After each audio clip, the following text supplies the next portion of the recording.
This roadshow is brought.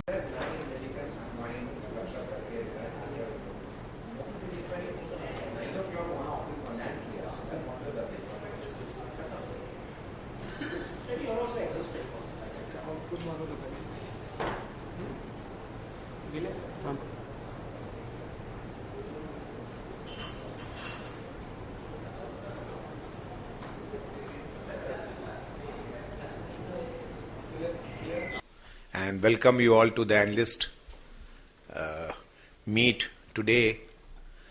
And as a PTC group, now we have taken a call that every 6 months we'll certainly keep coming and meeting you all. That is a decision which we all have taken, so that we keep communicating more and more. And we have been interacting with you now. It's more than a decade now. We got listed, I remember, 2004 in the first quarter. So it has been an interaction for 10 years, and we have really your thoughtful questions, your observations, your critical analysis about the strategies, performance, everything has been helping the group in the growth which you all have been a party to, seeing us from 2004 till 2014. Now, let me introduce my colleagues. I mean, you all have been interacting. On my right-hand side is my CFO and Executive Director, Mr. Arun Kumar. And on my left-hand side is my CRO and Chief Strategy Officer and Executive Director, Mr. Rajiv Malhotra. And these are the two faces of PTC. Whenever you want to interact, touch base, these two people are always going to be available for answering any queries. Now, main activity is going to be done by Arun, who is the CFO, and he will make a detailed presentation about the results, about way forward, etc. But I thought I'll just touch down upon certain issues which I thought it will be important. That if you see our half-yearly result or the quarterly result, which I'm sure is in the line of expectation, which has been built up since the new government has come into focus, and what we see sitting in Delhi and interacting with everyone, all the stakeholders, that the current government is always looking at holistic integrated approach. Some time back, couple of months back, 2 months I think, they had called annual power conference meeting, which is held where all the state principal secretaries, distribution chiefs and the power ministers of every state, they come to the center. And we were also a party to that event, for a whole day event. And I remember the earlier coal secretary making a statement that this is the first time that we are sitting in a power ministers conference where distribution chiefs and principal secretary energies are there. Until last year, it always used to be that if any problem of coal, it was the power sector's problem, and power sector was saying it was the coal sector's problem. But it is for the first time that we, all three secretaries, MNRE secretary, which is for renewable power secretary, and the coal secretary, sitting under one umbrella. And that is the reason we are seeing quick responses. It's not that the earlier government things were not happening, but the response time, the anticipation, like how do we operate in a corporate world? We also sit on risk. We also sit on a lot of future with not 100% clarity. But we keep discussing, and our responses have to be fast as the market is evolving. Now that type of response the government is also giving, and not only giving, they are leading also now. The worst which could have happened for any country or any this thing had already happened when Supreme Court cancels the coal block from 1996 or 1993 onwards till the last year. Now that type of shock could have been handled or mishandled totally. But this government was prepared, because the Attorney General himself had gone and said that whatever actions has to be taken, my request is to take quick actions. So the decisions also, if the court wants to take it, try to do it as soon as possible. And we have seen after that happening, the response, the ordinance comes, and all the notification which you are seeing yesterday, today, every day there are things are happening. So that in next 2 to 3 months, the things will be streamlined. Similar type of attitude we are seeing in now renewable energy also. That lot of focus has been given, because because of the fuel problems which we are facing, we also realize that renewable has a low PLF or CUF in the solar parlance which you saw, say. Wind is also informed.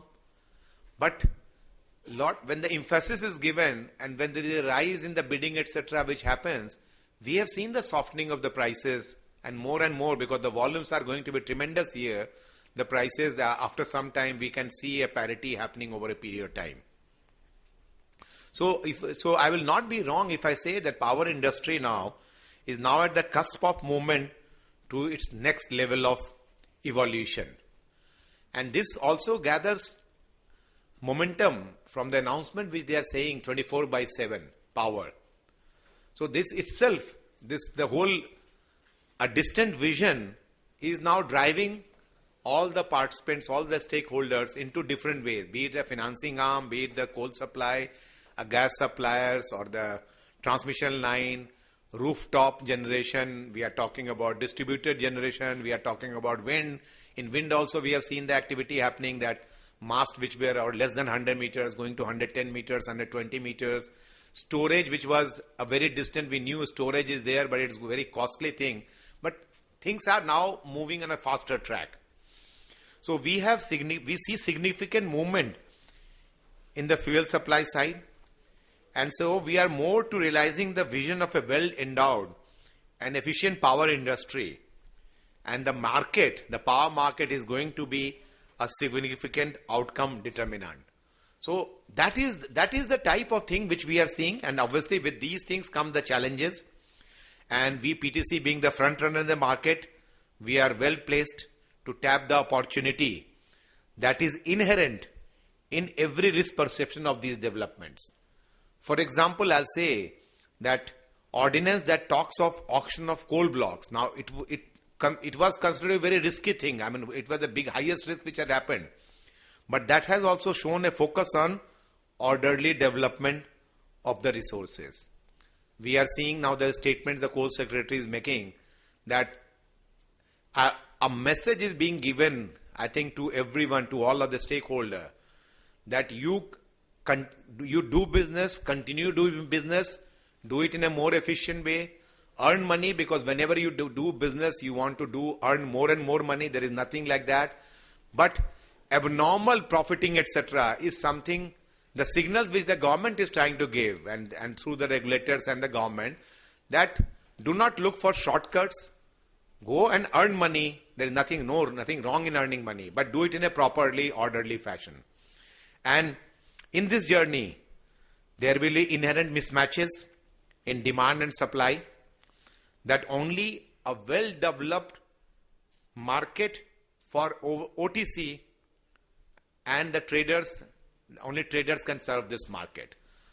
And whether it is today a trading market, going forward, we will be moving as the talks in the government show that they are looking at making amendments to the Electricity Act, and more so on the supply side, so that they want to separate the supply side, the wire side and the content side. All these are going to keep throwing lot of opportunities to companies like PTC, who are well footed in the whole power sector background. And we are in the best position to develop, deepen and serve the market. With this, I'll request my CFO, Mr. Arun Kumar, to make his brief remarks and the presentation regarding the results. And then I'll ask Rajiv also to give some opening remarks, and then we are open for the question and answers. Thank you. Good afternoon. I'll take you through the presentation for the quarterly results and showing figures for the half yearly also. I hope all of you have the hard copies available with you. And after the presentation, the floor will be open for the whatever queries you have.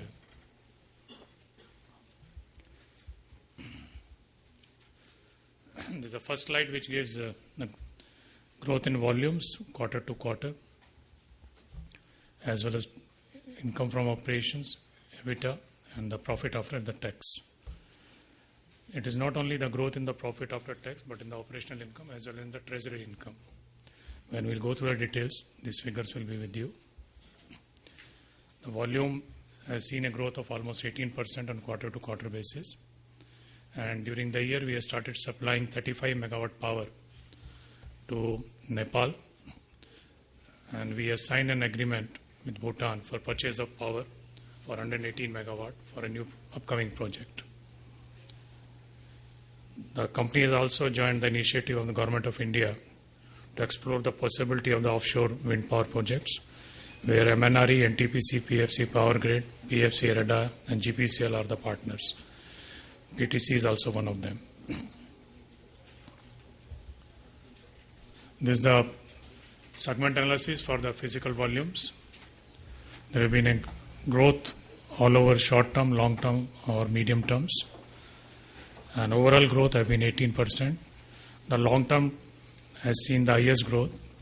During the year, the power from Karcham power has been operationalized except for the state of Punjab.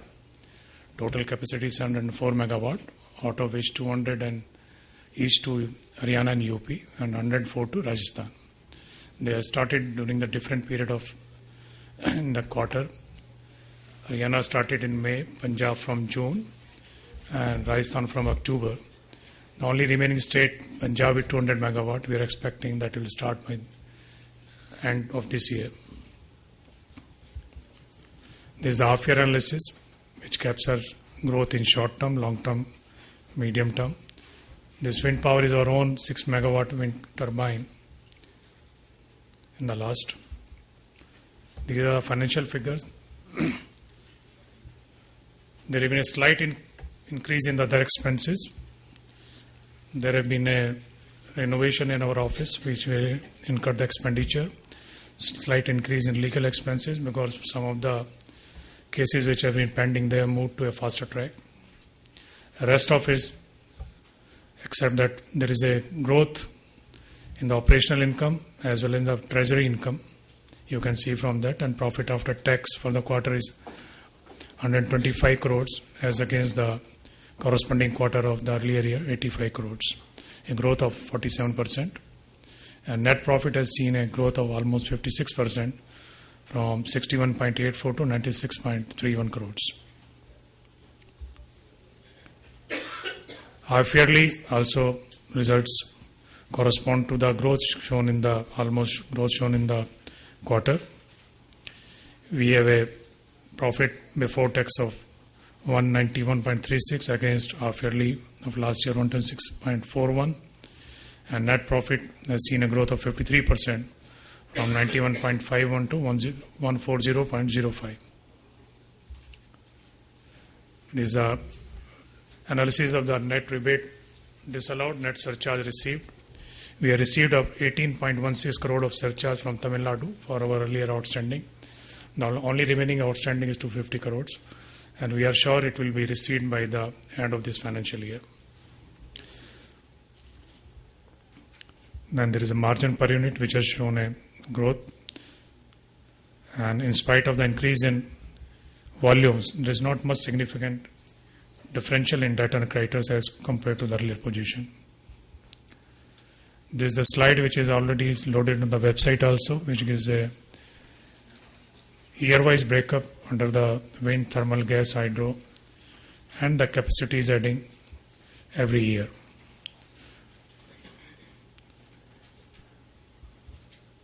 I'd like to add that whatever projects were emphasized during the year, they have been on track.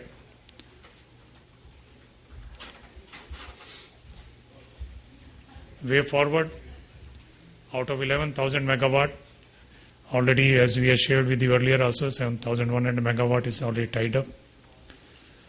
We have been targeting that long term almost become 50% of our short term trade.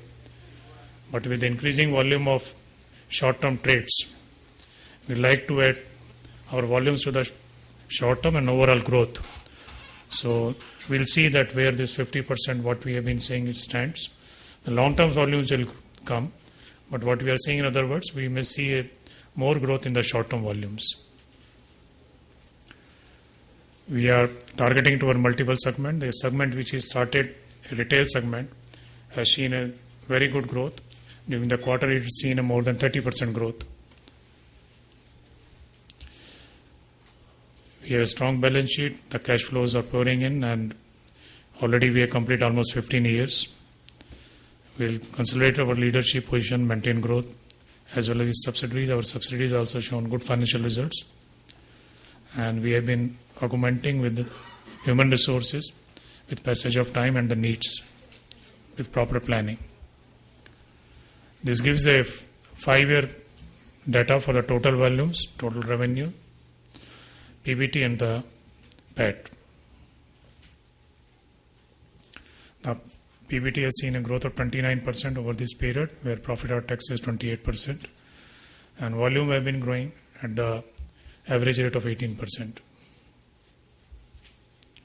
Our vision to be a front runner in the power trading business by developing a vibrant power market and correcting the distortion in the market, and emphasizing a step ahead than the other in the market, how we can be always ahead in the market to offer the overall solutions to the stakeholders.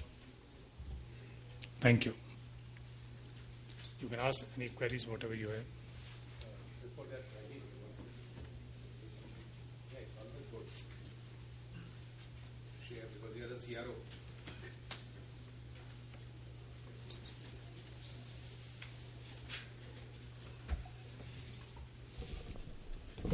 So I think the queries on the numbers and all can come. The couple of things I'd like to say here. Many of you have followed us since maybe 2004 when we got listed. Many have come later. Let me just take the opportunity to explain, if you are understanding our business model, what are the building blocks. Yeah, we are a power sector, power solutions company. But the essence of this is a people plus information management business. What do? We take positions for power purchase and its resale, both in the medium, long term and short term markets. In fact, our onus for the best part of this 15-year journey has been to develop the market and to try and deepen it. So, fine, you were looking at a very good percentage growth numbers this quarter and this half year. What I would urge you to do is not to always focus only on those numbers, because this is not a quarter to quarter story really. As we have come, like if we were to, there's been this also, if I may say, the haziness around exchange trades and power trades. Now, what I wish to just explain here, that on a quarter-to-quarter basis, do not conclude that the exchange market is going down and the trading market is going up.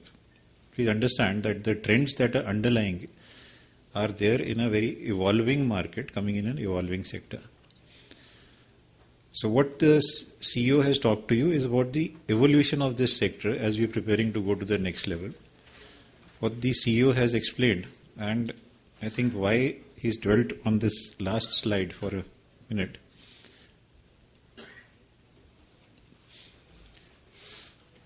The last point about effective human resource is that we are putting in place a team in terms of succession planning. So if this half year we have filled up a few positions at the senior levels, that's with an understanding that we are preparing for 5 years hence. We want people to take over when some of us leave in the future. So it's a very critical piece when we look at risk and strategy in the context of a trading organization. We are looking at an OTC market which is still evolving, which is not really fully in place.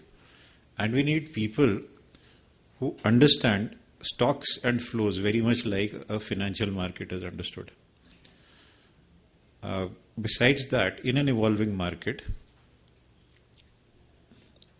the sanctity of contracts, disputes, tariff adjustments, all these have a way of life. So if at some point some of you have asked us, what's going to happen to this dispute with Gujarat? We said, look, this is a business and usual thing.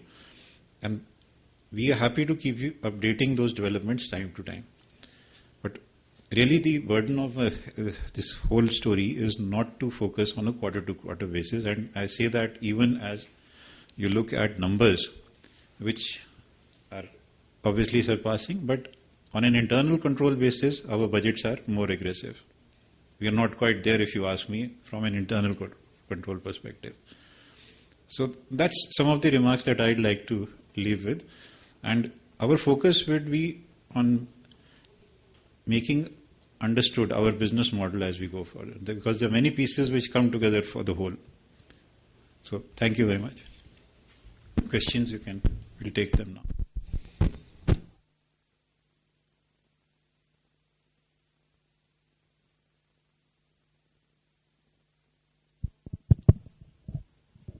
So we've had a very substantial jump in other income.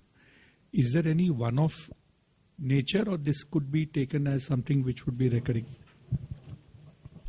The substantial jump in other income has come from by way of dividend from the subsidiary this year. So what would be that component?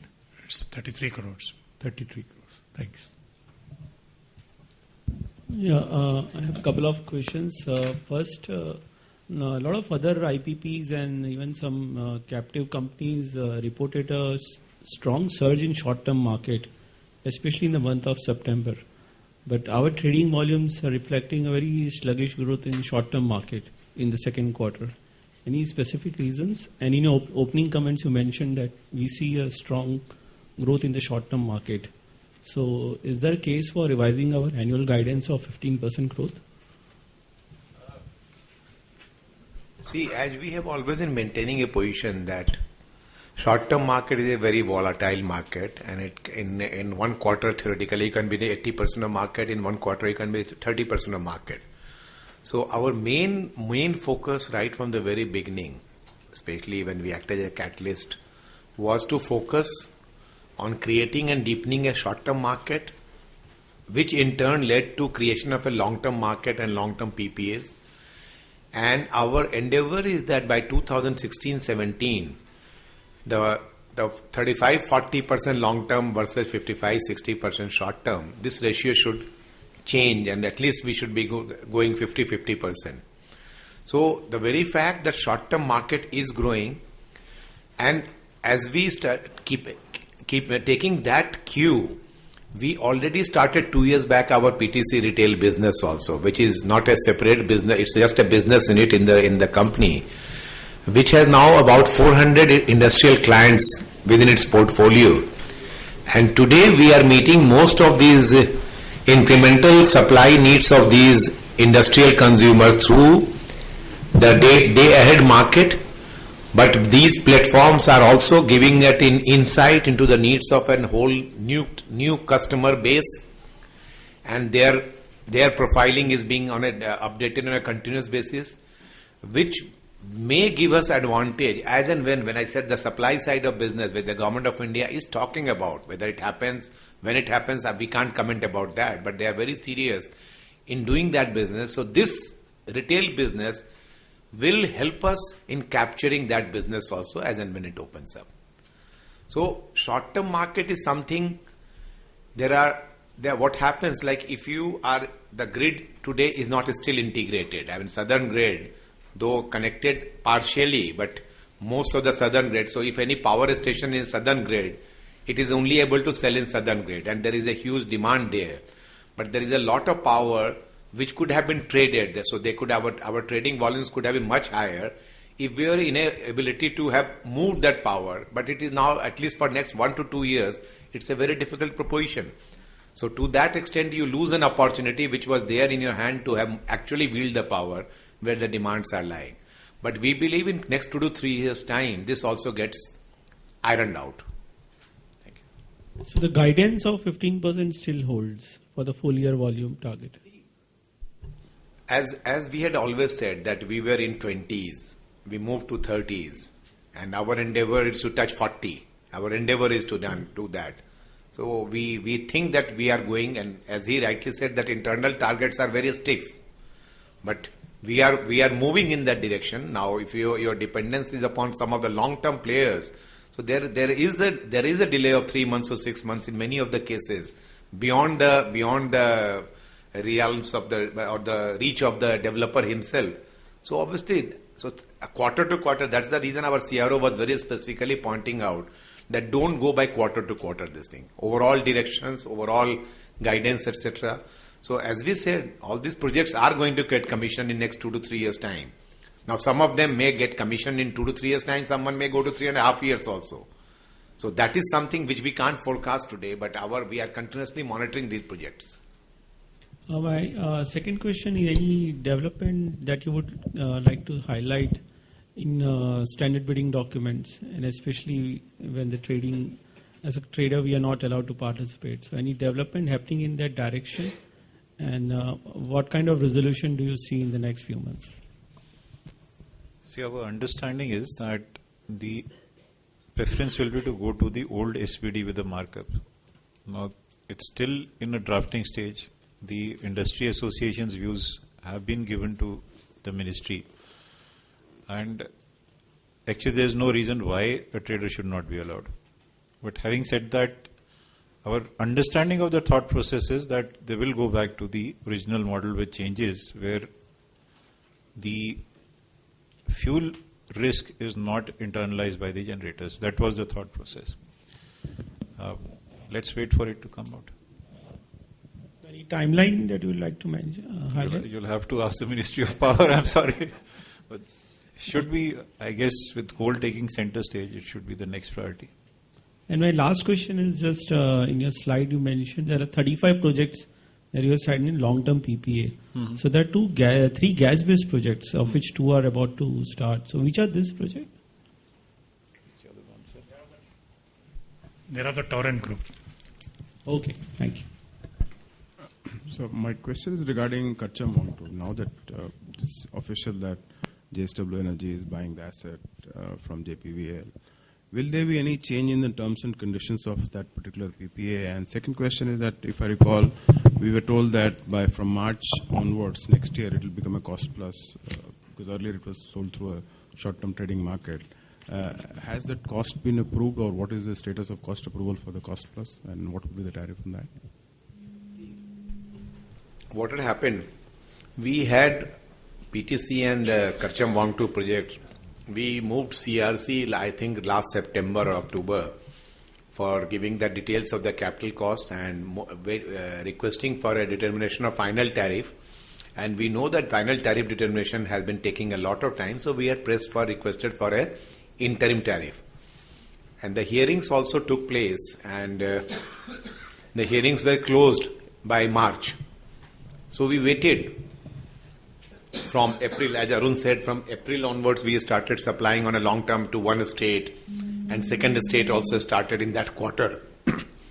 Now, the interim tariff was not coming for whatever reasons, So it became a very precarious this thing, because till March we are selling in a short term market and we are recovering the money.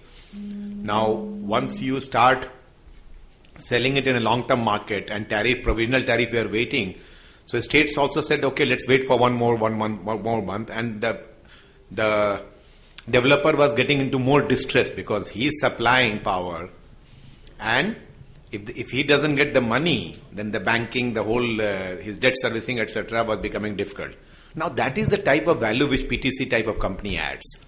So even in this type of scenario, we went ahead and talked to all the state utilities. 2 of them who started buying, third one started buying from 1st October, he said. And we went and explained the situation. We kept updating every week. And we also explained to the utilities that if you don't keep making payments, suppose provisional tariff is not given for next 3 months, for you also recovery of such will become difficult because your areas will keep mounting. So, and we could explain to the principal secretary and the chief secretary, etc. So then they took the call on themselves. So one state said, okay, we'll do an interim tariff of X, and they started at least paying that X, and someone said X plus Y, and they started paying that X plus Y. Now, till June, July, the provisional tariff did not come, and now because 2 states fixed up and the third state also agreed, the Rajasthan one also, which agreed to do it at the same 3 rupees or 3 rupees 40 paise, I don't remember the figures. So Then the developer said, now we are withdrawing the provisional tariff because provisional is only done as an interim tariff. So if the CRC was taking so much time, so they withdrew that. So now now they will do the hearing, and for the final determination, which normally takes more time. But the power supply is going on, the money is being received at whatever the interim tariff as fixed now by the state utilities, and they have had their dialogue with their state regulator, because ultimately they have to get an approval at what rate they are buying, and it has to be approved as a part of ARR. So all these things are done. So let the CRC take some more time to determine the final tariff. That's Will this change if the ownership changes? Will there be any change? That is immaterial, because that happens at the level. I mean, holding company may undergo change of the SPV. We are concerned with SPV, and the contracts are there with the SPV. So the distribution is same, 70% through long term, yeah. 12% free power to state, and 20%. Same. That cannot change. So one more question on this tariff margin. What did we get this quarter on the tolling projects, and what was the margin on the regular, the rest of the 20 paise?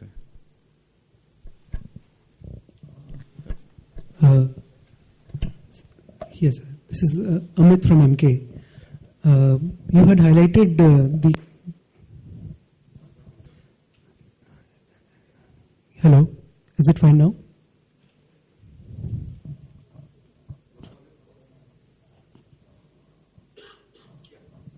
Yeah, so you had highlighted the growth for PTC till FY17. So could you also throw some more light on what beyond FY17? And in that context, if India hypothetically becomes a surplus power country, then what is the change in role of PTC which you envisage? Rajiv, to answer in detail, but the markets in very matured market are much more ahead than what we do in India today. So all the surplus market, the mechanism, the products keep changing, and we are one of the best suited to adapt as and when it becomes surplus. So today there is no immediate visibility of India becoming a surplus this thing.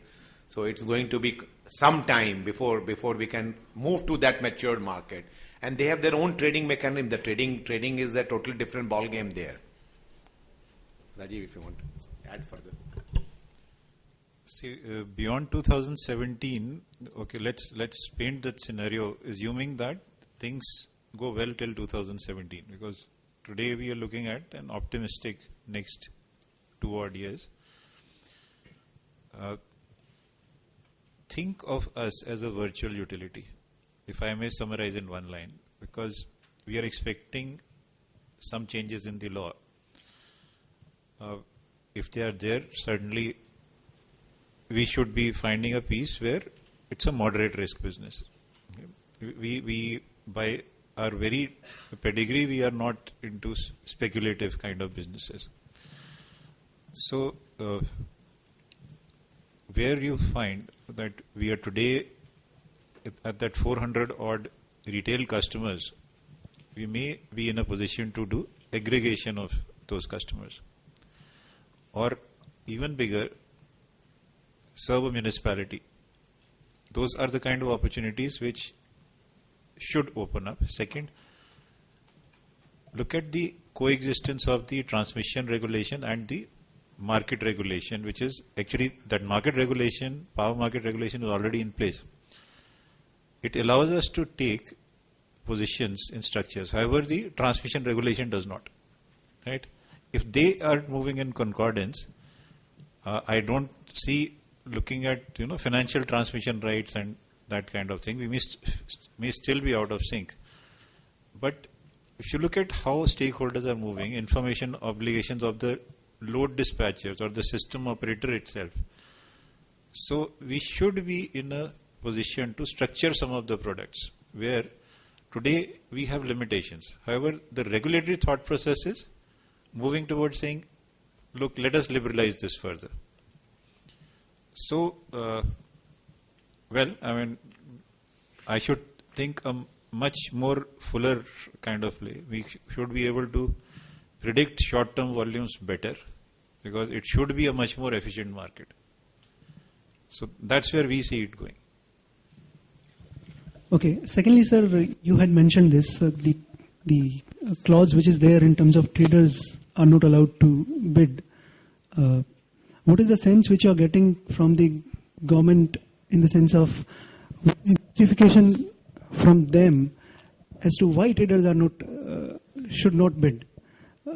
Obviously, that justification would not be justification. See, the justification is actually an antedated justification. It's not a current justification. See, there is an SPD which was formed.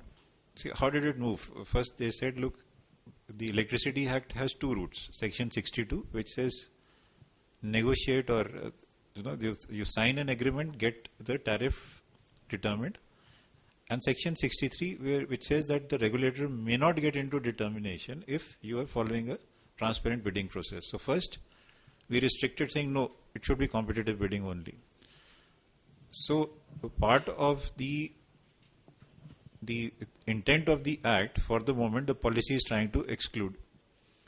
Maybe there would have been well-founded reasons, apprehensions, whatever. Well, let's not go into that. 63 became a reality as the only route for all procurers, utility procurers, since about 2006.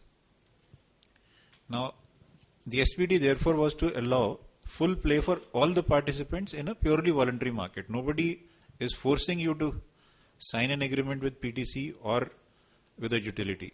You're doing it because you find value.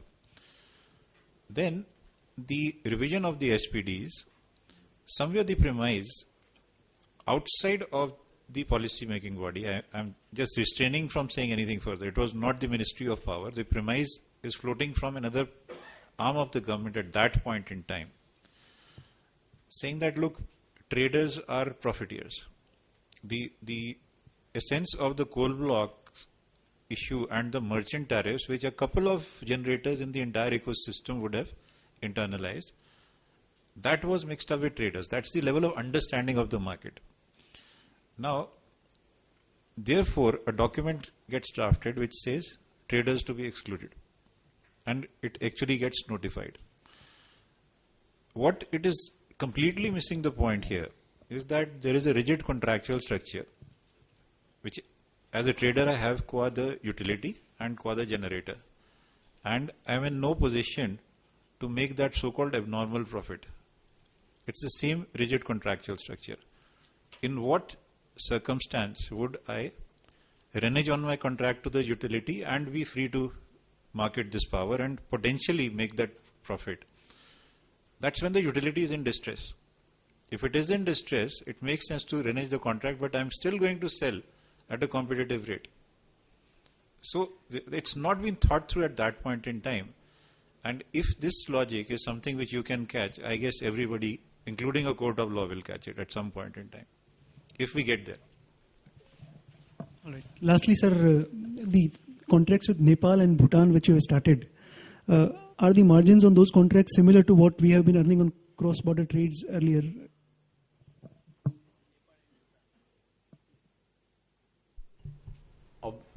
In Bhutan, the existing ones which we are having, Chukha, Kuruchu and Tala, they were all government-aided projects basically.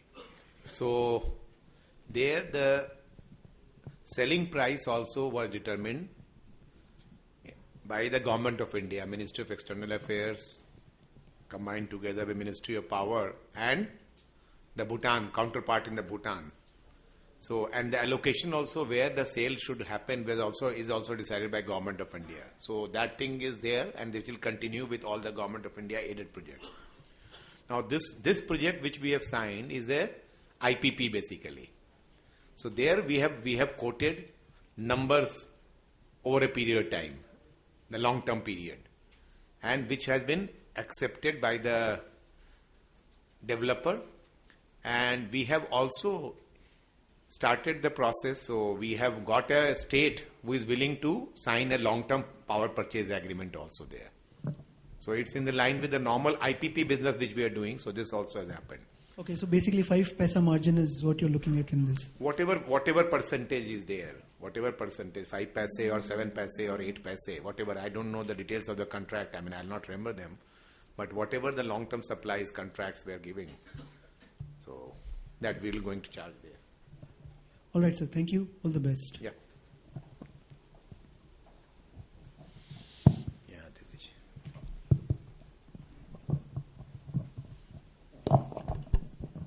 Sir, one question regarding the debtors position.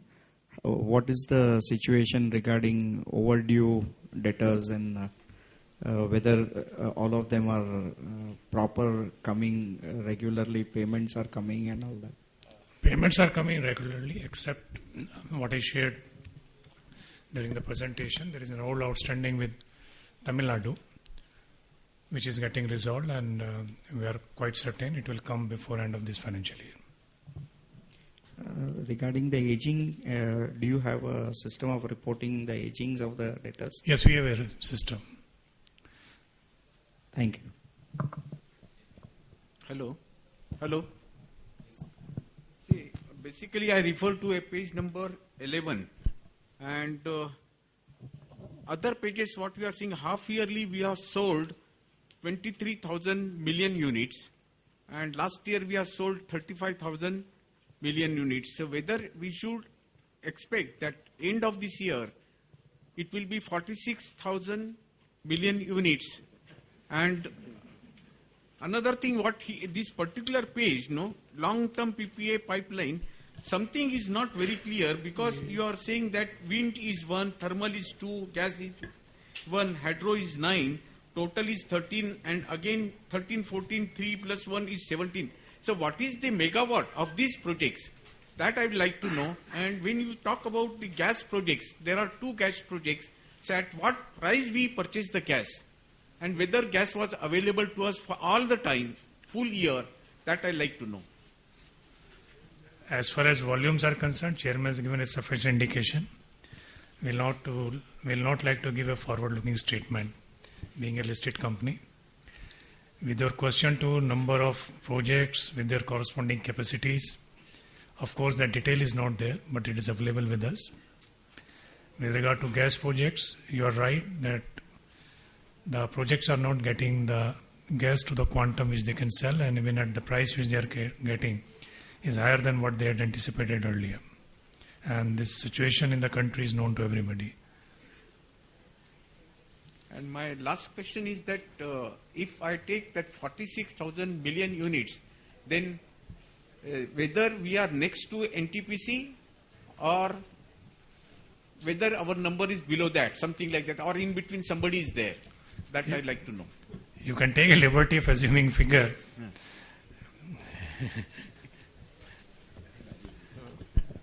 Okay, thank you. Yeah, sorry, didn't catch the second part of your question about us versus NTPC. No, what I'm looking ki MTPC generates unit, they sell directly or they may be trading through you, but total quantity of units they generate and what you are trading is 46,000.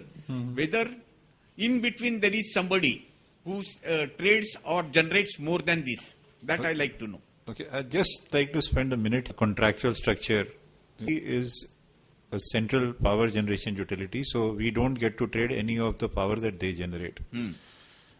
Second, do not compare us with NTPC in any way at all, because we are forming part of the market for traded power in which we are the biggest. The total size of the traded power market is a fraction of the total generation, which is currently about 11% of the total generation. Now, that's including all other surrogates of traded power, when you start including things like unscheduled interchange and so on.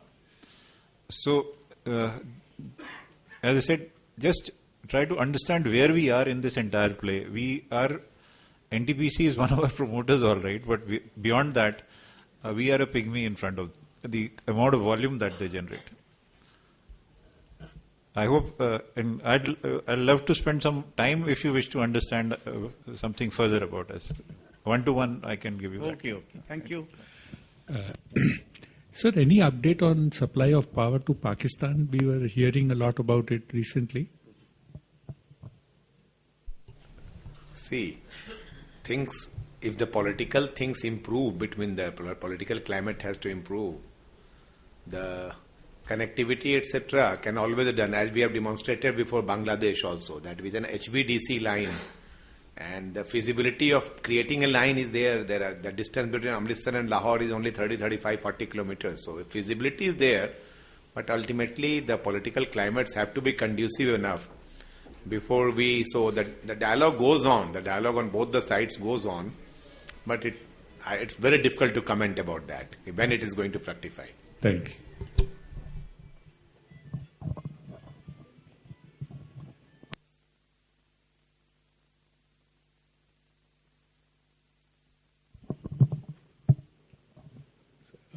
Any update on the Gujarat side where the penalty was there? And also, in continuation of the same question, while it was mentioned that these kind of risks cannot be eliminated, but if you could throw some further light in terms of growing volumes of long-term contracts, and how do you protect the company from any major damages?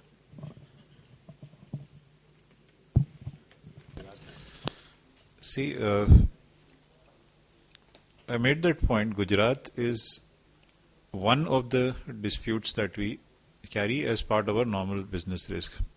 So it relates to, in fact, a short-term contract that we did sometime in 2010. And so the current update on that is after the appellate tribunal had given an adverse order against us, we took it to the Supreme Court. We have a stay against Gujarat Urja Vidyut, so we are not required to pay that. And in fact, so nothing of the appellate tribunal's order, including the penal charge stands, it will go through its course. But prima facie, what the appellate tribunal was required to do in terms of applying its mind to jurisdiction and all those issues has not been done. That's the basis of that stay. It's a short order, but I'm giving you a flavor of the court proceedings that happened. Second, you're saying, how does this pan out in terms of your long term? Yes, we have also seen that when we have seen disputes with people like what this gentleman was talking about, JP Karcham. End of the day, I think it's a very young act per se. The 2003 Act is only about 10 to 11 years old. So I think our contracts and the disputes thereon are establishing case law. The body that has been established is in these 10 years is now being used to determine whether or not a contractual structure you can take an unfair position, which apparently has been the determination in some of the cases which got settled in our favor. Beyond that, there are lessons that we learn. Say, if a contract clause in 2005 has potential toxicity, we have to modify it, we amend it. That's what we do for future contracts. But really, if you have multiple stakeholders, buyers and sellers, you are going to have disputes one way or the other whenever economic interest is played. So, and we as an entity like to play fair, and so it does mean that we will not let go if there is a dispute, even as the one which I think some of you discussed in the past. So is that sufficient clarity, or would you like me to explain more? Sir, while it is fair to conclude that we are some bit away from surplus situation, but if you could highlight few of the structured products which could be there in a surplus power market, and number two, the role of retail power supply market, especially for a trader in that market.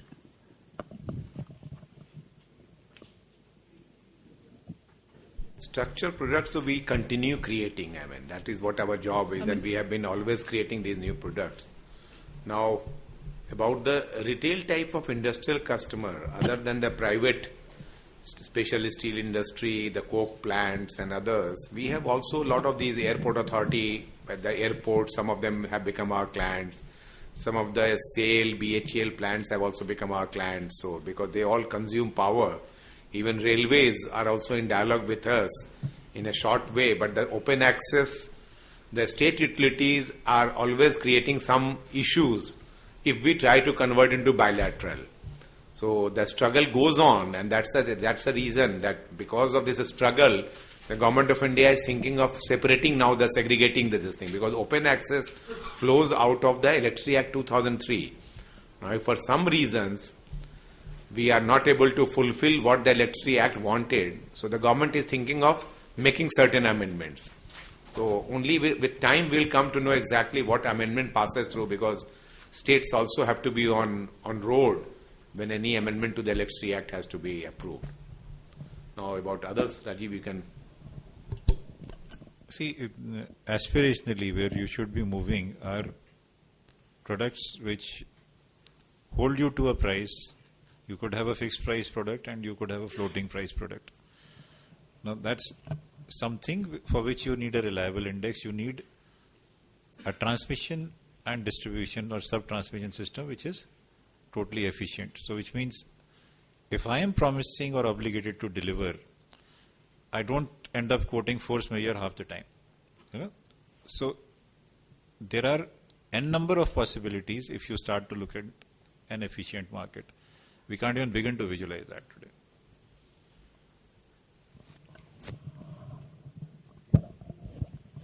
Just to follow up, there was some news on Teesta Hydro project where the project cost has gone haywire, and like in earlier analyst meet, you have mentioned that you don't need to infuse any additional equity in that project.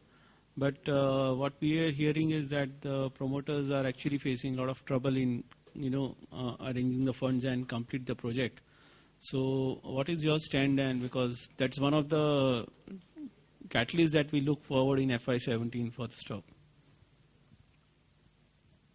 See, as you use the word rightly, catalyst. So as a catalyst, we had taken in the beginning from our balance sheet 1 or 2 equity into projects to push through that, and we were not IRR focused at that point of time, but the multiplier effect that you put, let's say 150, 200 crore into project, whatever IRR you will generate over next 5-7 years, coupled with the actual power which you get to keep trading for next 35 years.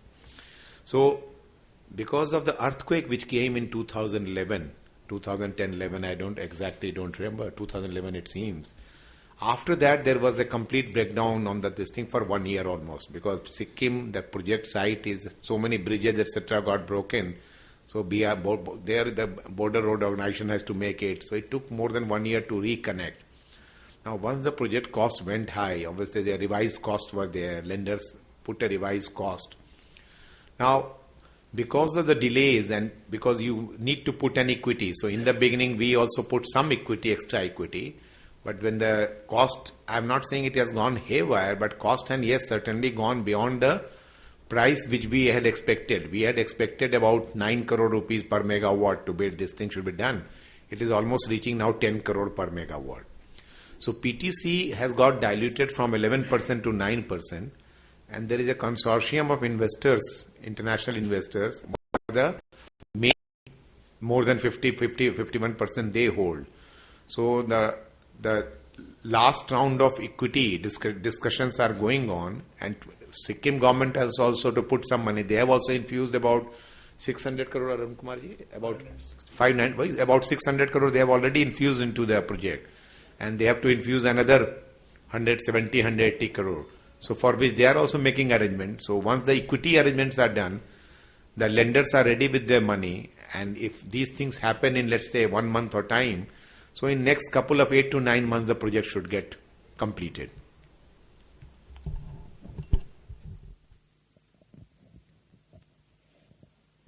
Thank you.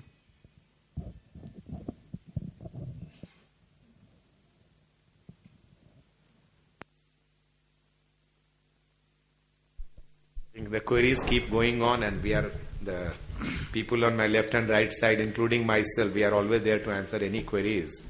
And with this break, we break for this thing, and there is tea and snacks outside. Let's all join there. Thank you.